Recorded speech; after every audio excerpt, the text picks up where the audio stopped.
Noheli rikomoka ku ijambo ry'igifaransa Noel. Noel ryakomotse ku kilatini Natalis bisobanuye amavuka, naho mu cyongereza Noheli ryitwa Christmas. Mu rurimi rw'icyongereza iri jambo rikomatanyije amagambo abiri twakita y'inyunge, aho rigizwe na Christ na Mass. Rikaba kandi rikomoka ku cyongereza cya kera Christmas, nabyo bikomoka ku cya kera cyane Christ's Mass. Ryakoreshejwe bwa mbere mu mwaka w'1038, naryo rikaba rikomoka mu Kigiriki ndetse n'Ikilatini, aho Christus bikomoka ku Kigiriki Christos na Maes rigakomoka ku Kilatini Missa. Noheli ni umunsi usobanuye byinshi mu migenzereze ya Gikristo, kuko aribwo Umukiza Yesu Kristo yavutse azanywe mu isi no gucungura abayituye. Ni umunsi unafite igisobanuro gikomeye ku bana, kuko uzirikanwaho ivuka rya Yesu cyangwa Yezu waje gucungura abatuye isi.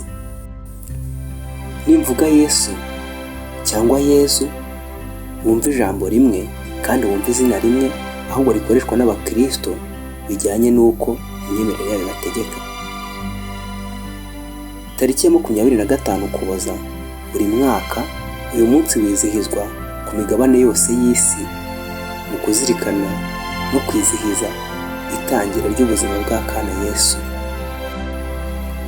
Kuri uyu munsi, kimwe n'iyibanziriza, abana bakunda kuwizihiza mu buryo budasanzwe, bamwe basohokana n'imiryango yabo bagafatanya muri ibyo byishimo.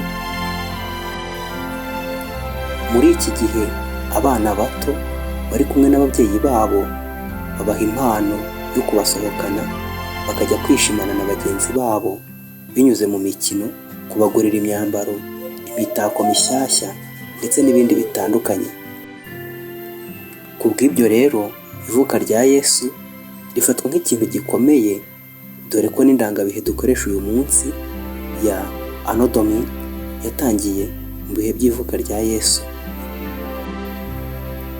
Iyi si dutuye izengurutswe n'amatsinda menshi y'abantu, aho buri tsinda ryagiye ryibumbira hamwe bagakora amatsinda atandukanye, bakihuza ahanini bashingiye ku migenzo ndetse n'imyemerere twavuga ko basangiye.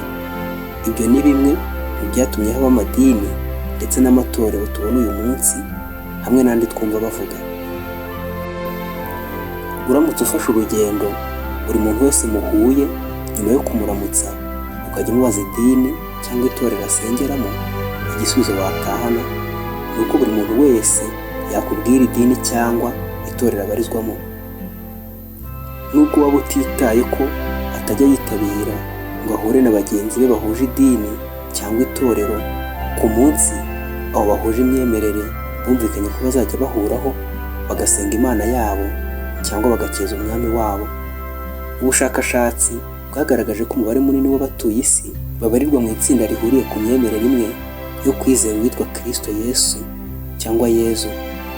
Uyu Kristo Yesu ni ikirangirire cyane ku migabane yose igize isi, kandi igitabo cyitwa Bibiliya gisobanurira neza abagisoma ko uyu yari Imana, ari we jambo waremye ibiremwa byose, nuko ava ahitwa mu ijuru yigira umuntu, aza mu isi abyawe n'umugore witwaga Mariya wakomokaga mu muryango ukennye cyane. Imibereho n'imigirire ya Yesu ubwo yari mu isi yari itangaje cyane. Kuva mu bwana bwe, ibitangaza yakoraga n'amagambo yavuga mu kanwa ke byatumaga bamwe bamwizera bakiringira ibyo avuga byose ko ari impamo koko, ariko abandi bakamwanga urunuka cyane ko bangaga uburyo avuga ashize amanga, ahamya ko ari umwana w'Imana avuye mu ijuru aje gucungura umuntu.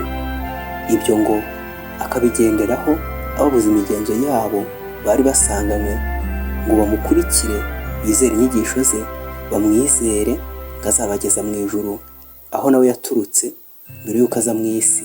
Cyakora abizeye inyigisho ze bakamukurikira ndetse bagakomeza no gusakaza ubutumwa bwe muri bagenzi babo, bitwa Abakristo cyangwa abantu ba Kristo. Nubwo bwose abantu benshi bizihiza umunsi w'amavuko wa Yesu ku itariki 25 Ukuboza, abahanga bagaragaza ko Yesu atavutse kuri iyi tariki kubera ko umunsi mukuru wa Noheli ngo wabaga waremejwe kugira ngo uhurirane n'imboneko z'ukwezi kwa mbere kw'itumba, kuko abaromani bawizihizaga ku itariki 25 Ukuboza buri mwaka.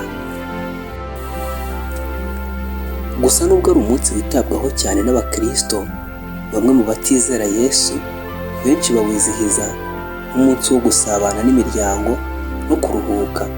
Mu myaka myinshi ya mbere y'ikinyejana cya 16, benshi mu banditsi bizeraga ko Yesu koko yavutse kuri iyo tariki ya 25 Ukuboza. Mu kinyejana cya 18 nibwo hagiye haboneka abandi bagiye bagerageza gusobanura ibya Noheli. Urugero rworoshye ni Isaac Newton wagerageje gusobanura ko iyo tariki yafashwe kugira ngo ihurirane n'imboneko z'ukwezi kubanziriza itumba, kandi mu gihe cya kera yarizihizwaga ku itariki 25 Ukuboza. Mu mwaka w'1743 Umudage Paul Ernst Jablonski yagerageje gusobanura ko Noheli yashyizwe ku itariki 25 Ukuboza kugira ngo ihurirane n'umunsi wa Kiromani wo kwizihiza izuba. Ibi bigatuma anavuga ko kubera iyo mpamvu Noheli wari umunsi wa gipagani nk'uko amwe mu matorero ya giprotestanti na n'ubu bakibifata. Mu 1889 Louis Damascene yavuze ko Noheli yaba yarabariranyijwe nk'amezi 9 mbere yo kuvuka, uhereye ku itariki 25 z'ukwa gatatu ukaba ari uwo munsi bizihizaho isamwa rya Yesu, cyane cyane Kiliziya Gatolika. Ku ngengabihe y'Abaroma, umunsi wa 25 Werurwe wari umunsi w'ukwezi kuzuye k'umuhindo. Ntibyatworohera gusobanura amateka yose, gusa ikigaragara neza ni uko Noheli yizihijwe bwa mbere nk'umunsi w'ivuka rya Yesu ku itariki 25 Ukuboza mu mwaka wa 354. Ibi bisobanurwa neza mu nyandiko yiswe Chronograph of 354, ikaba ari imwe mu nyandiko zarokotse zandikiwe i Roma mu mwaka wa 354 nyuma ya Yezu. Noheli ni imwe mu minsi yizihizwa cyane ku isi, ariko siko byahoze. Nyuma y'imyivumbagatanyo ya giprotestanti mu myaka y'1500, amwe mu matorero ya giprotestanti yanze kujya yizihiza Noheli, akavuga ko ari ibisigarizwa by'ibyarangaga ubupapa.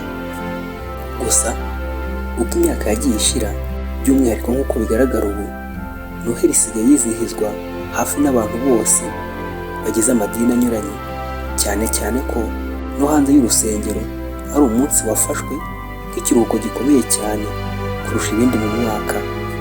Ahari wakwibaza uti, none se ko bimeze bityo, Bibiliya ivuga iki ku birebana na Noheli? Mu by'ukuri Bibiliya ntivuga itariki Yesu yavutseho, kandi ntivuga ko twagombye kwizihiza umunsi mukuru w'ivuka rye. Hari inkoranyamagambo yagize iti, Imana si yo yasabye abantu ko bajya bizihiza umunsi mukuru wa Noheli, kandi uwo munsi uvugwa no mu Isezerano Rishya.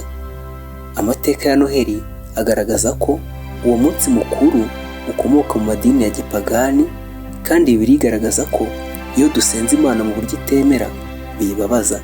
Ibi byanditse mu gitabo cyo Kuva cyangwa Iyimuka Misiri mu gice cyaho cya 32 kuva ku murongo wa 5 kugera ku wa 7. Abakristo bo mu kinyejana cya mbere ntibizihizaga ivuka rya Yesu bitewe n'uko bumvaga ko kwizihiza ivuka ry'umuntu uwo ari we wese ari umugenzo wa gipagani. Nta gihamya n'imwe igaragaza ko Yesu yavutse ku itariki 25 Ukuboza, ahubwo bikekwa ko abayobozi ba Kiliziya bashobora kuba barashyizeho iyo tariki kugira ngo bayihuze n'iminsi mikuru yabaga ahagana ku itariki 25 Ukuboza. The Encyclopedia of Religion bagaragaza ko hari inkoranyamagambo yagize iti, umunsi mukuru w'Abaroma witwa Saturnalia wizihizwaga mu kwezi k'Ukuboza hagati, niwo bavanyeho imyinshi mu migenzo ikurikizwa kuri Noheli. Bivugwa kandi ko kwizihiza uwo munsi aribyo byaje kuvamo imigenzo yo gukora ibirori bihambaye, gutanga impano no gucana za buji. Nta kazi kakorwaga kandi n'abacuruzi ntibacuruzaga ku munsi mukuru wa Saturnalia.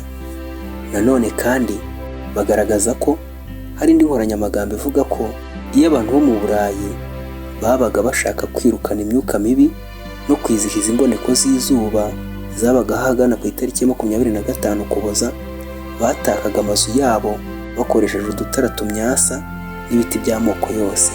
The Encyclopedia Americana bo batubwira ko hari abayobozi b'amadini gakondo ya kera yo mu Burayi bumvaga ko utwo duti dufite ububasha ndengakamere. Utwo duti badusengaga biringiye ko izuba rizongera kuboneka. The Encyclopedia Britannica bo bavuga ko gusenga ibiti byari bimenyerewe mu bapagani bo mu Burayi kandi bakomeje no kubikoresha mu gusenga na nyuma yo guhinduka abakristo. Hamwe mu hantu bakomeje gukoresha igiti mu gusenga ni mu muhango wo gushyira igiti cya Yule ku muryango cyangwa mu nzu mu gihe cy'iminsi mikuru yizihizwaga ahagana ku itariki 25 Ukuboza. Icyo nakwibutsa ni uko nubwo ku isi hari umubare munini w'abakristo, ntabwo abatuye isi bose bibumbiye mu muryango wa gikristo, kuko hari ibihugu uzasangamo umubare muto cyane w'abakristo. Ariko kandi muri ibyo bihugu bindi bigira umubare muto w'abakristo naho ngo ntibibabuza ko uyu munsi wa Noheli uba ari konje. Igihugu nka Koreya ahagaragara umubare muke w'abakristo ngo uzasanga bizihiza Noheli ku buryo budasanzwe, kuko mu gihugu hose wahasanga imitako y'uyu munsi. Nanone kandi hari ibihugu bitizihiza umunsi mukuru wa Noheli, aho twavuga nk'igihugu cy'Ubushinwa ariko havuyemo Hong Kong na Macau. Twavuga kandi igihugu cy'Ubuyapani, Arabia Saudite, Algeria, Thailand, Nepal, Iran, Turkiya ndetse na Korea ya Ruguru. Ibyo nibyo bihugu bidashishikazwa no kwizihiza umunsi mukuru wa Noheli kugeza magingo aya. Ushimiye ko wakomeje kuntega amatwi. Uruhare rw'ibitekerezo byawe ni ingenzi muri iki kiganiro. Nitwa Cyprien Nteziyaremye.